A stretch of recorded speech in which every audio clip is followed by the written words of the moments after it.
Okay, let's talk a little bit about when Mr. Burton died. You were here in Butte. You'd been I here was for here in Butte. just a couple of years. I am with the kids. He was down 7 months before he died. Mm-hmm. No money coming in, and Dr. Canty. Now this Dr. Canty's dad that I'm talking about took care of him, and he was up in the hospital here quite a while. At St. And they had James to take Hospital? him. He's at St. James, the old St. James?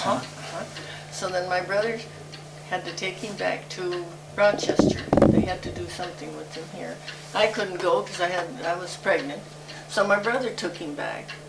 And the fancy doctor back there in Rochester, I can't think of his name, the brain doctor, he operated and found out that it was a cancer on the brain. It had started in the lung. So he operated and he took some of the cancer off, trying to get him just good enough until the baby was born. So my brother brought him back, and he did last. I think he was 3 months after the baby was born. So anyhow. So you got to see the new baby? He did, but he didn't know it. Well, okay. His mind was gone. But anyhow, when that was all over, the doctor in Rochester sent word. He'd sent me a bill for $200, and he said, if you ever get money, you can pay me the $200. If you don't, just forget it. And when he died, he had an insurance policy for $1,500. Well, I paid every bill with that $1,500, and I paid for his burial. And I asked Dr. Caddy, I wanted the bill. He sent me a bill for $60 for 7 months of taking care. So I thought a lot of Dr. Caddy. But, and another thing, we had a bank account up at Metals Bank. So when he died, there was $1.50 left in the bank. So I thought, well, just had $1.50. Well, the next month, it was only $1 because they had taken 50 cents out for not using the account. The next month, they had another 50 cents taken out, so I went up and got the last 50 cents.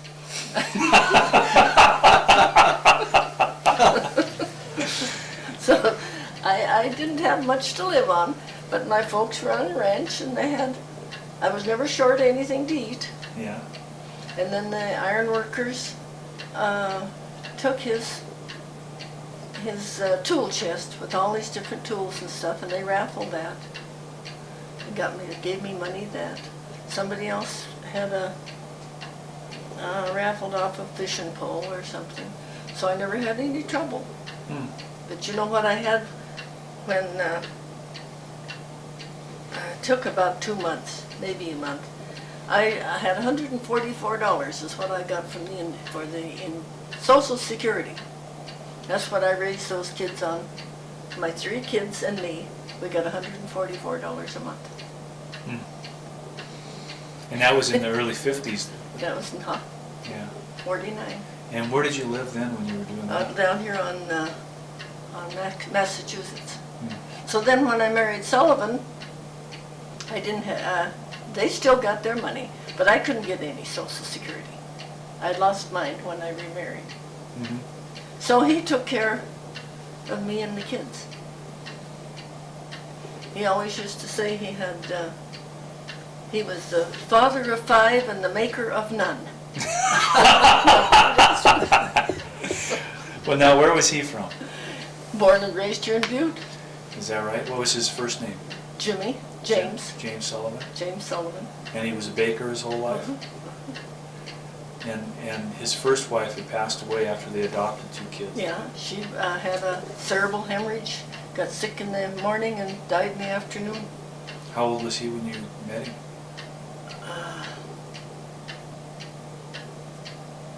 What was he? Well, he died in 1980, and we were married 29 years. How old was he when he died? He was 80. Oh, he was 80 when he died? No, he died in 80. He was 74. I see. Now, what happened when he passed away? Do you remember what happened there? Oh, I was living here then, so I You had. moved from the boulevard. Hmm? You moved from the We boulevard. moved over here in '59. 59. Yeah. Mm-hmm. No, I was all right then. But he was a man that had, like I said, we're raising the 5 kids. He didn't believe in insurance. No way would he buy any insurance. I used to worry a little, but we got by. I never had any problems. Mm-hmm. And did he get medical care here in Butte? Mm-hmm. Did he pass away here in Butte? Uh-huh. And so you, Cancer again. and then so you pretty much were on your own and your own I was resources. on my own, but I was here alone then. Yeah. The Oh, the kids kids were all were gone. grown up by then? Oh, yeah. Oh, yeah. Mm-hmm. Okay. So I was here alone. And then so Art came over one day to see me. We used to run around together, families, for years. So he came in the door, came in to see me, and I told him when he'd come in, and I shut the door, I wouldn't let him out. Captured. I'd been alone long enough. Well, she bowled with me when I had the terminal bar. We knew I each had other I had one woman's bowling team and 2 men's bowling team. So she bowled with my wife and 3 other women, and all of them are gone, and all of my team that I had for They're all bowling gone. is all gone. So out of the whole crowd, we used to go together, 10, 12, 15 couple would go together after her and I married, and her and I are the only ones left now, that whole gang. Yeah. So it's a long time gone. Yeah. Yeah. Do you have any thoughts about Butte? Well, you came into it kind of as a new Oh, I person. love it. You love Butte? Mhm. Do you? Yeah. What do you love about it? The people. Well, The people. What about the people? I don't know, they're always friendly. When I went to Great Falls, I think I was up there for 6 months before I felt like I knew anybody. Of course, I was going to school, that's about all I'd see was the people at school, but I don't know, I just like friendly people. Well, have you had experiences where people weren't friendly to you? No. You've always had just a positive experience. Yeah. That's great. Do you ever go out on the town and party and have a good time, or mostly at We home? did, used to some. Now, we used to go Meaderville when I first married Sullivan. We used to go down to Meaderville and go down to Tino's. Well, my Sullivan was Irish, Mm-hmm. and he liked to drink. Yeah. And he was a wonderful man, but a lot of times his drink didn't work too good with him. Yeah.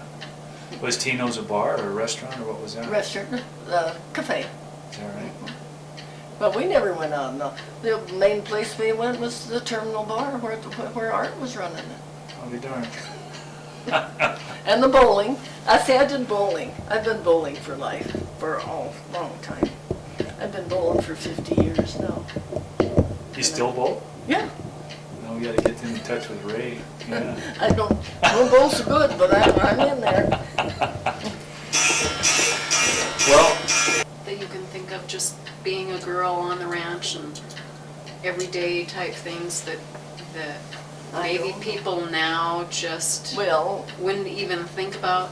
You Yeah. had no TV, you had no oh no, telephones, no. just ordinary everyday Well, things. and I- Some of the cooking that you did, or did Oh, you yeah, have hired we help? did all our cooking, and had a big garden. We did all we can to everything. We never had a lot of fancy stuff. Never did, but we didn't need it.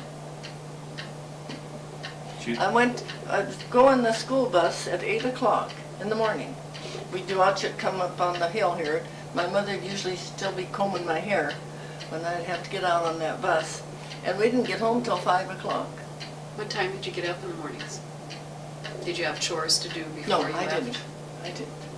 My brothers did some, but I never did. Like I said, I worked more in the washing dishes and cabin, garden. I did everything in the house. Well, there was plenty to do. So. what time did you